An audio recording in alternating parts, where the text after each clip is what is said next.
نحمده ونصلي ونسلم على رسوله الکریم بسم اللہ الرحمن الرحیم۔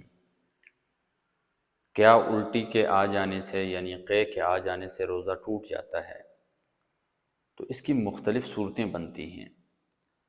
بعض صورتیں ایسی ہیں کہ ان میں روزہ ٹوٹ جاتا ہے اور بعض صورتیں ایسی ہیں کہ ان میں روزہ نہیں ٹوٹتا ہے۔ لیکن بالترتیب میں آپ کو بتاتا ہوں۔ پہلی صورت یہ ہے کہ روزہ دار کو خود بخود الٹی ہو جاتی ہے اور منہ بھر کر نہیں ہوتی ہے، تھوڑی ہوتی ہے الٹی اسے۔ اس کا حکم یہ ہے اس صورت کا کہ اس کا روزہ نہیں ٹوٹے گا۔ دوسری صورت یہ ہے کہ روزہ دار کو خود بخود الٹی ہو گئی ہے، خود بخود قے آ گئی اور منہ بھر کر آ گئی۔ اس کا حکم یہ ہے کہ اس سے بھی اس کا روزہ نہیں ٹوٹے گا۔ ہاں، اس میں ایک صورت یہ ہے کہ روزہ دار کو خود بخود الٹی آ گئی ہے لیکن منہ بھر کر بھی آ گئی ہے، اس کے بعد اس نے ایک چنا کی مقدار یا اس سے زیادہ مقدار کو دوبارہ واپس نگل لیا، تو اس صورت میں روزہ کیا ہو جائے گا؟ ٹوٹ جائے گا۔ اسی طرح تیسری صورت اس کی یہ بھی بنتی ہے کہ روزہ دار کو خود بخود الٹی نہیں ہوئی ہے بلکہ وہ جان بوجھ کر الٹی کرتا ہے۔ تو اب اگر جان بوجھ کر اس نے الٹی کی ہے اور منہ بھر کر نہیں ہوئی ہے، کم ہوئی ہے، تو اس کا حکم یہ ہے کہ اس سے روزہ نہیں ٹوٹے گا۔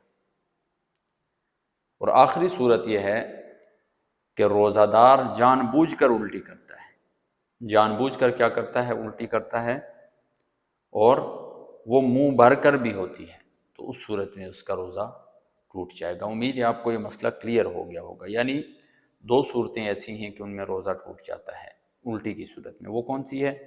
ایک بندہ جان بوجھ کر الٹی کر رہا ہے اور وہ الٹی منہ بھر کر کے آ گئی ہے، تو اس صورت میں روزہ ٹوٹ جائے گا۔ اسی طرح جان بوجھ کر تو نہیں کی ہے، یعنی خود بخود قے ہو گئی ہے لیکن منہ بھر کر ہو گئی ہے۔ اب اس میں سے ایک چنا یا اس سے زیادہ کی مقدار کو دوبارہ واپس کیا کر لیتا ہے؟ نگل لیتا ہے، تو اس صورت میں اس کا روزہ کیا ہو جائے گا؟ ٹوٹ جائے گا۔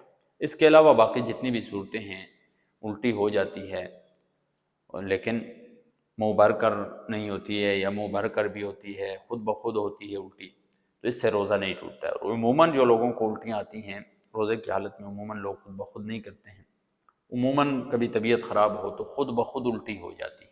تو بس اس میں یہی احتیاط کرنی چاہیے کہ الٹی ہو جائے دوبارہ اس کو نگلا نہ جائے، کوشش کی جائے کہ جب الٹی ہو گئی ہے تو ساری الٹی کو باہر ہی نکالا جائے، باہر ہی تھوک دیا جائے، تو اس سے روزے کے اوپر کوئی فرق